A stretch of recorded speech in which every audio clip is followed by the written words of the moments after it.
Boa noite, igreja. Vamos para mais uma lição da nossa escola bíblica e discipuladora. Hoje nós vamos estar estudando a lição 16, intitulada Crescimento da Igreja Evangélica.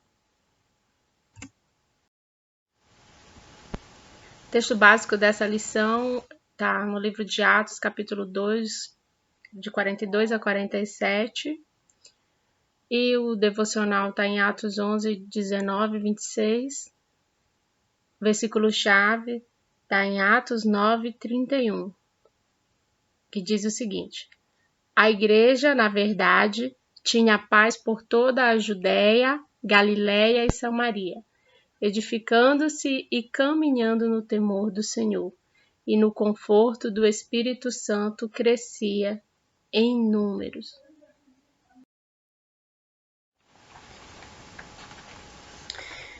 Então, amados, a revista traz que a igreja evangélica está passando por um processo de crescimento grandioso, né? Mas que muitas coisas estão acontecendo que trazem preocupação, né? Esse crescimento não seria um crescimento sadio. E ela traz que muitos chamam esse tempo da igreja como os últimos dias da igreja na Terra. E quanto tempo ainda resta para nós, igreja, aqui nessa terra, né? Ele traz esse questionamento e diz que nós devemos nos preocupar com a igreja, porque para que nós tenhamos um crescimento com maturidade cristã e equilíbrio espiritual, é necessário que nós entendamos não só a Bíblia, como também a história da igreja.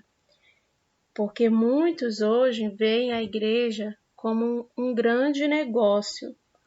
Tem muitos com o propósito de espalhar o evangelho para conseguir um meio de vida, né? Fazem disso um comércio, infelizmente, para tristeza, né, do meio evangélico. Existem muitos que estão pregando o evangelho, mas pregando um evangelho não com o objetivo de salvar o perdido, né, de propagar o evangelho de Cristo em si apenas, mas de adquirir benefícios com isso. E aí o apóstolo Paulo, ele adverte a igreja nesses trechos abaixo aqui. Lá em 2 Coríntios, capítulo 2, 17, ele diz que não somos como muitos falsificadores da palavra de Deus, né? Isso aqui é um alerta. Antes falamos de Cristo com sinceridade, como de Deus, na presença de Deus. Lá em Filipenses 3,19, o apóstolo Paulo diz que muitos há dos quais muitas vezes vos disse, e agora também digo, chorando, que são inimigos da cruz de Cristo. Mais uma alerta do apóstolo. E lá em 2 Timóteo, capítulo 3, versículos de 8 a 9, ele diz como Janes e Jambres resistiram a Moisés, assim também estes resistem à verdade, sendo homens corruptos de entendimento e reprobos quanto à fé. Não irão, porém, avante, porque a todos será manifesto o seu desvario, como também o foi daqueles.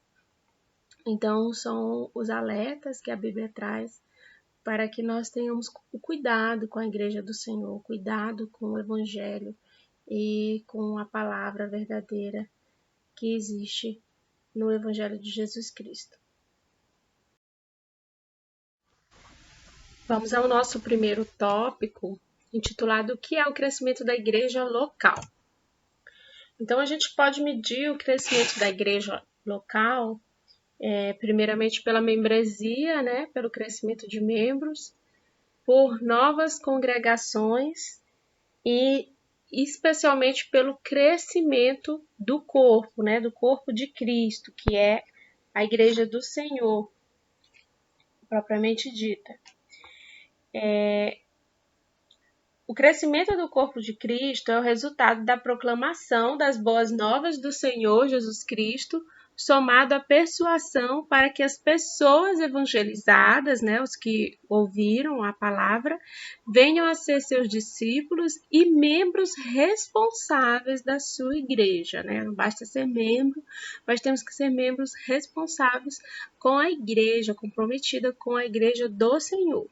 Então, os meios utilizados para que esse crescimento aconteça naturalmente, nós vamos ver dentre esses meios, 3 deles agora. 3 métodos bíblicos para o crescimento da igreja, um crescimento saudável que gere membros responsáveis. O primeiro deles é a evangelização, né? Como a gente já falou, a evangelização é levar as boas novas do evangelho. A igreja deve pregar o evangelho de nosso Senhor Jesus Cristo no poder do Espírito Santo. Qual que é o objetivo dessa evangelização? Fazer discípulos. A ordem de Jesus foi para que nós saíssemos pelo mundo afora, anunciando que só Jesus é o caminho, a verdade e a vida. João 14,6. Como as pessoas haverão de crer em Jesus se nunca ouviram falar dele? Então, é necessário que a igreja faça esse papel de levar o evangelho àquele que ainda não conhece ao Senhor Jesus. O segundo método de crescimento natural da igreja, né, e saudável, é a nutrição cristã. A nutrição aqui é vista como o ato de ajudar o crente a crescer na fé em Cristo, na oração, na leitura da Bíblia, na adoração e no testemunho cristão. Essa nutrição tem como objetivo levar o cristão a crer do mesmo modo quanto à sua salvação, para se tornar cristão amadurecido no Senhor e não mais ser como crianças. Como a gente já viu, né, várias vezes lá na citação de Efésios 4, levados ao redor por todo vento de doutrina. Então, o cristão ele precisa amadurecer na fé, né? Ter uma maturidade, entender o papel dele dentro da igreja, para que ele seja exemplo, né? Para que ele possa levar, até pela própria vivência dele, comportamento dele, converter demais pessoas ao Evangelho e a se tornar um membro comprometido na igreja também, assim como ele. O serviço. Servir uns aos outros e cooperar mutuamente para a edificação da igreja. Então, esse é o objetivo pelo qual nós pertencemos ao corpo de Cristo. Deus pode usar esse serviço para abrir a mente e o coração dos homens para ouvir o Evangelho. Então, mais uma vez aqui, uma citação do livro de Efésios, do capítulo 4, que os dons, né? Falando sobre dons, os dons eles devem ser utilizados com vistas ao aperfeiçoamento dos santos e para o desempenho do seu serviço, para a edificação do corpo de Cristo. Então, irmãos, tudo deve contribuir para o crescimento da igreja, do corpo de Cristo, para que ele venha a ser para que a igreja venha a ser uma igreja madura na fé, sadia, né? Uma igreja que sabe o seu compromisso com a palavra do Senhor, com o Senhor Jesus Cristo. Amém?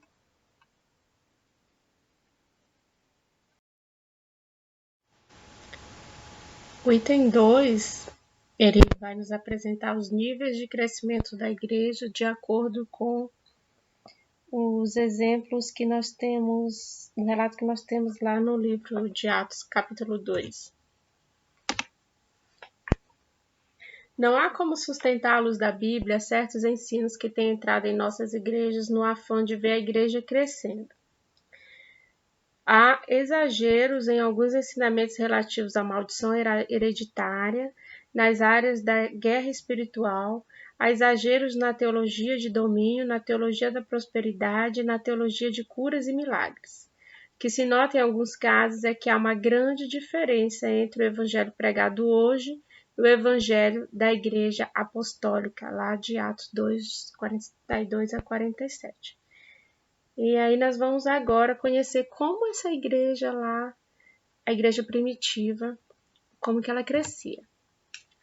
Ela crescia na palavra, Então havia um empenho no estudo da palavra, havia uma importância dada à doutrina da igreja, e essa doutrina era firmada na palavra do Senhor. Lá no versículo 42, a Bíblia diz que eles perseveravam na doutrina dos apóstolos e receberam a palavra com avidez, examinando as escrituras todos os dias para ver se as coisas eram de fato assim. Lá em Atos 17:11, para que os irmãos eles confrontavam, né, o que os apóstolos diziam com o que havia na palavra de Deus. E a vitalidade da igreja ela era vista devido a essa importância que era dada à palavra, à doutrina firmada na palavra. Segunda forma que a igreja crescia era na comunhão e nas orações. Aí permanece a citação do versículo 42, 44 a 46. Então, os irmãos da igreja primitiva, eles se reuniam constantemente. E todos os crentes eram um só na mente e no coração. E ninguém pensava que aquilo que possuía era seu próprio. Todo mundo estava repartindo o que tinha. Havia uma calorosa fraternidade entre todos os crentes. E aí ele traz como ponto alto a Santa Ceia, né? Que era um momento onde eles compartilhavam, oravam, né?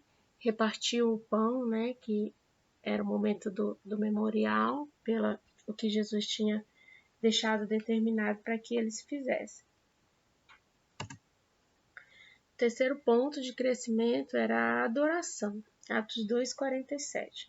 Então louvava a Deus e contando com a simpatia de todo o povo. Uma igreja que vive com alegria e singeleza de coração presta um culto vivo, alegre e contagiante.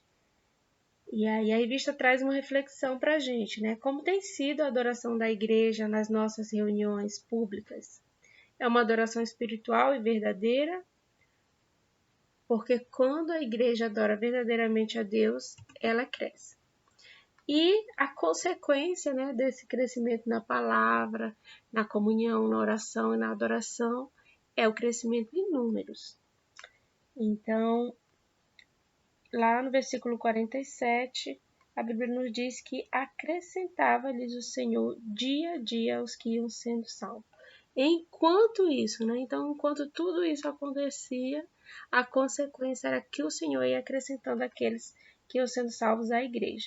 Não há nada de errado com o crescimento numérico da igreja, desde que venha como resultado de um trabalho sério, sustentável e saudável. O que se percebe é que o diferenciador da igreja primitiva estava no seu novo estilo de vida, com autenticidade de ministração dos apóstolos, generosidade no coração dos irmãos e disposição em se adaptar a essa nova vida.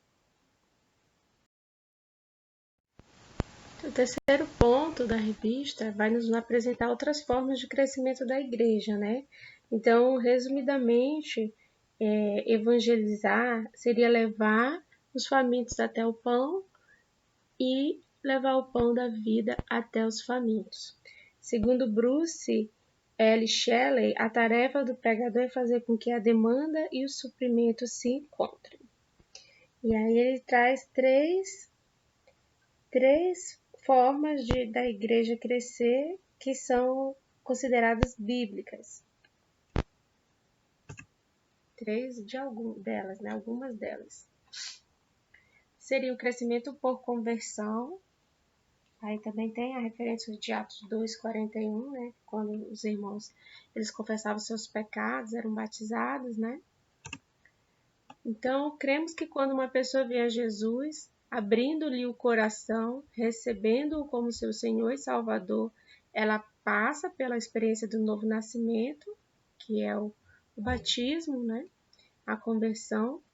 A mensagem pregada por Pedro no dia de Pentecostes tinha como objetivo convencer os ouvintes do estado em que eles se encontravam de afastamento de Deus e levá-los de volta a Ele, por meio do chamamento do Senhor.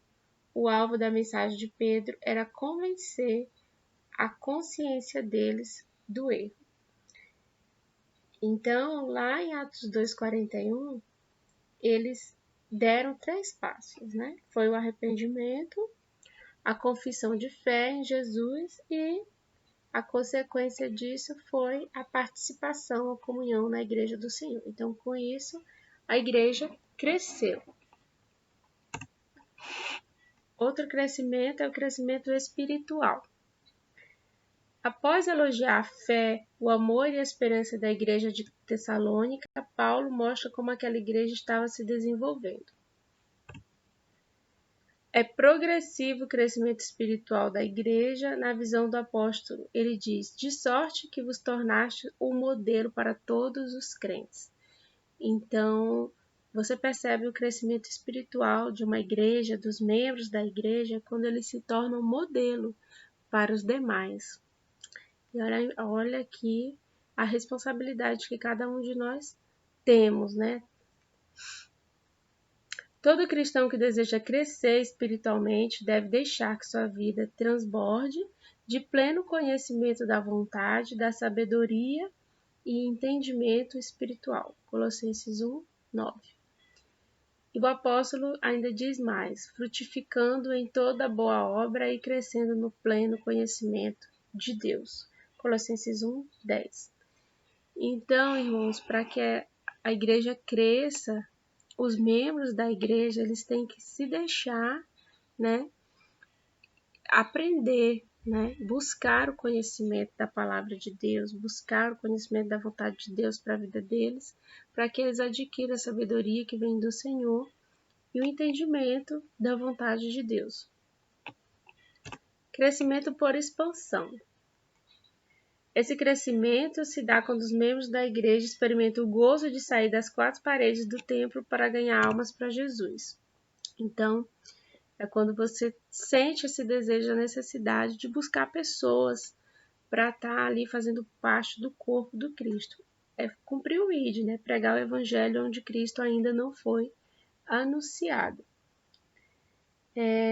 Quando o evangelho estiver sendo pregado onde Cristo ainda não foi anunciado e novas igrejas estiverem sendo plantadas, aí sim estará havendo um crescimento significativo da igreja. Então, que nós possamos pedir ao Senhor que nós tenhamos esse sentimento de buscar, né, o crescimento da igreja nessas 3 frentes, né? Pela conversão, que é quando a gente está pregando o evangelho e as pessoas se arrependem, entendem, né, que estão no erro e buscam a Jesus e se tornam membro da igreja. Que nós possamos buscar o nosso crescimento espiritual através do conhecimento da verdade, conhecimento da palavra do Senhor, buscando sabedoria. E o crescimento por expansão, quando a gente se empenha realmente em dedicar a nossa vida a ganhar almas para Jesus. Também através do pregar o evangelho onde ainda não há o conhecimento dele.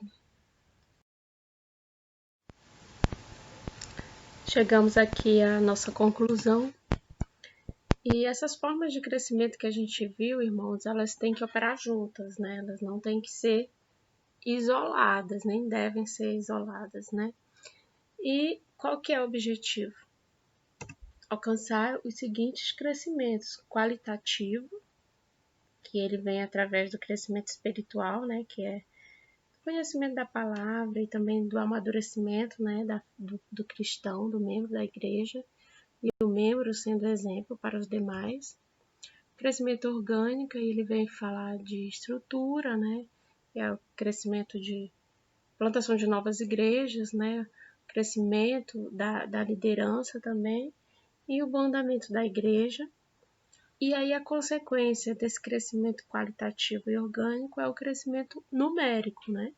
É um sinalizador de que a igreja local está crescendo. Como você percebe, os bancos da igreja, as cadeiras estão faltando, né? Então é porque esse crescimento qualitativo e esse crescimento orgânico também está acontecendo.